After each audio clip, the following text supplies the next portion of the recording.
আজকে 16 তারিখ ফেব্রুয়ারি 2026 আমাদের আইপিএফটি পলিটিক্যাল পার্টির যে ইউথ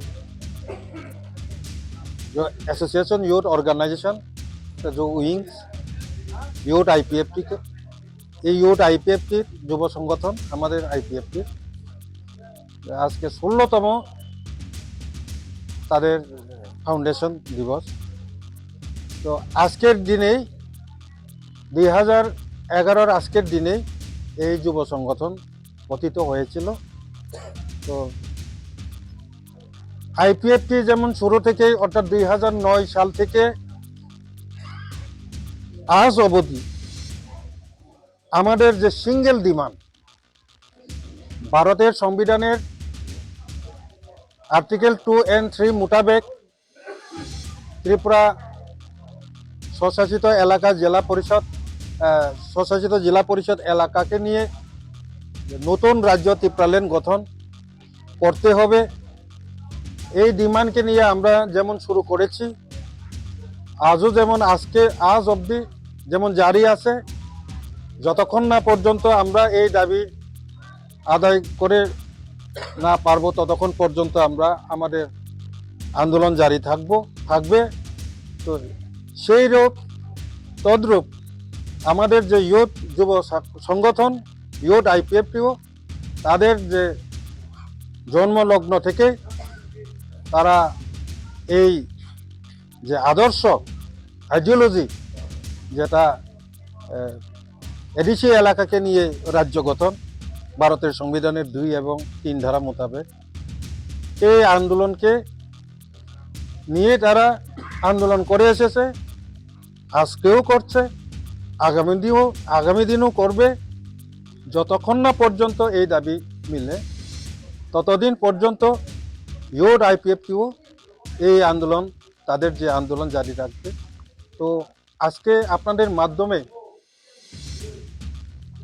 ত্রিপুরা রাজ্যের যারা রাজ্যবাসী তথা বিশেষ করে আমাদের ত্রিপুরাসা ভাই বন্ধু তাদের প্রতি আমাদের মেসেজ থাকবে, যতক্ষণ না পর্যন্ত আমরা এই তৃতীয় এডিসি এলাকাকে নিয়ে টিপ্রাল্যান্ড রাজ্য গঠন করতে না পারবে, ততক্ষণ পর্যন্ত আমাদের টিপ্রাসাদের অস্তিত্ব সংকটে থাকবে। আপনারা জানেন যে আমাদের সিম্পল একটা রোমান স্ক্রিপ্ট নিয়ে, যে রোমান স্ক্রিপ্ট বিষয় 1967 সন থেকে আজ অবধি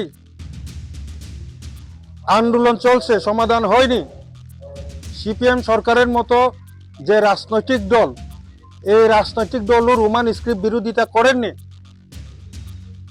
এই সরকার বামপন্থী সরকারের মতো কট্টর আমাদের যে আঞ্চলিক বিরোধী দল, সেও ত্রিপুরা রাজ্যে বাংলা এবং বাংলা স্ক্রিপ্ট এবং রোমান স্ক্রিপ্ট দুটোতেই লেখার জন্য আইনিভাবে স্বীকৃতি দিয়ে রেখেছে। তো হঠাৎ করে আজকে 2026-এ এসে রোমান স্ক্রিপ্টে লেখা যাবে না এরকম একটা মন্তব্য বের হয়ে গেছে। বিশ্রামগঞ্জের যে এডিসি এলাকার কে নিয়ে যে নগর পঞ্চায়েত, বাস্তবে কি হবে জানি না। তো এইরকম অনেক ধরনের প্রবলেম, আগামীতেও অন্য কিছু নিয়ে আরও প্রবলেম তৈরি হতে পারে। এই সব প্রবলেমের সমস্যার একটাই সমাধান, এই এডিসি এলাকাকে নিয়ে যদি রাজ্য গঠন হয়ে যায়, সব সমস্যা একসাথে সমাধান হয়ে যাবে। কাজেই আজকে এই ফাউন্ডেশন ডে তে আমাদের একটা মেসেজ থাকবে, আমাদের অস্তিত্ব রক্ষার, টিপ্রাসাদের অস্তিত্ব রক্ষার একমাত্র পথ এই এডিসি এলাকাকে বাঁচাতে হবে। এই এডিসি এলাকাকে নিয়ে রাজ্য গঠন করতে হবে, যে রাজ্যের নতুন রাজ্যের নাম হবে টিপ্রাল্যান্ড। তো এই আন্দোলনে সবাই সামিল হোক। আগামী দিন আমাদের যে আরও বড় ধরনের আন্দোলন হতে যাচ্ছে, আমাদের মেসেজ থাকবে যে আমাদের এই রাজ্য গঠনের যে আন্দোলনে আপনারা সামিল থাকার জন্য রেডি থাকবেন। এটাই আমাদের আজকের ফাউন্ডেশন দিবসের মূল মেসেজ। মুখ্যমন্ত্রী মানিক সাহা, ওনার মাতৃভাষা হলো বাংলা। তো আমি ওনাকে অনুরোধ করব, এইসব জায়গাতে আপনি বিরত থাকুন, কারণ যারা ককবরক ভাষী তারাই জানবে কোন স্ক্রিপ্ট ইউজ করলে তার ভাষা উন্নতি হবে। তো যে ভাষা বলে তাকে সিদ্ধান্ত নিতে দিন। এইসব সব জায়গাতে ডিস্টার্ব যদি করে তো আপনারই সমস্যা হবে, কারণ এই রোমান স্ক্রিপ্টে যে সমস্যাতেই বামপন্থী বিদায় নিতে হয়েছিল। তো আপনি আমাদের পার্টনার, শরিক দল। তো আমি মনে করি এটা তার ব্যক্তিগত, মুখ্যমন্ত্রীর ব্যক্তিগত শ্রদ্ধেয় মানিক সাহাজির বক্তব্য হতে পারে। বিজেপির বা সরকারের এরকম কোনো সিদ্ধান্ত, লিখিত এরকম সিদ্ধান্ত আমি মনে করি না যে আছে। তো এটা তার ব্যক্তিগত হতে পারে। তো এটাও জানা রাখার দরকার যে কোনো সরকার স্থায়ী নয়। সমস্যা সমাধানের জন্য আইপিএফটি সামনের যে দিনগুলোতে যা যা আন্দোলন করার দরকার, যা যা পলিসি নেওয়ার দরকার আমরা নেব। তো যাদের মাতৃভাষা অকবরক তাদেরকে এইসব সিদ্ধান্ত নেওয়ার জন্য সুযোগ দিন। অন্যের মাতৃভাষার উপর হাত দেওয়া বা দাদাগিরি করা এটা উচিত না, আমি মনে করি।